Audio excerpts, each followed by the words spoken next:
Hi friends, இன்னைக்கு திங்கட்கிழமை அமாவாசை. அதனால அம்மா காக்காவுக்காக ரெடி பண்ணிட்டாங்க சாப்பாடு. அதை கொண்டு போய் வச்சுட்டு ஆஸ் யூஸ்வல் எனக்கு இன்னைக்கு தேங்காய் பால் போட்டு கொடுத்துட்டு, இதுதான் என்னோட மண்டே யூனிஃபார்ம்.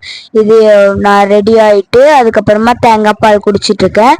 குடிச்சு முடிச்சதுக்கு அப்புறமா எனக்கு பனியாரம் சுட்டு அதுக்கு பூசணி சாம்பார் சைட் டிஷ்ஷா வச்சிருந்தாங்க.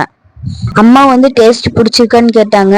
அம்மா செஞ்ச சமையல் நல்லா இல்லாம இருக்குமா?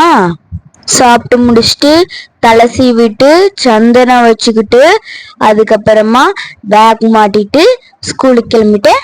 காக்காய்க்கு சின்ன பசங்க சாப்பாடு வைக்கக்கூடாது.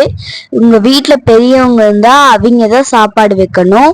இது எங்க வீடியோ பார்த்து ஒரு ஐயர் மாமா தான் எங்ககிட்ட சொன்னாங்க. நீங்களும் இது தெரியலைன்னா இப்ப தெரிஞ்சுக்கோங்க. Tata bye bye. அடுத்து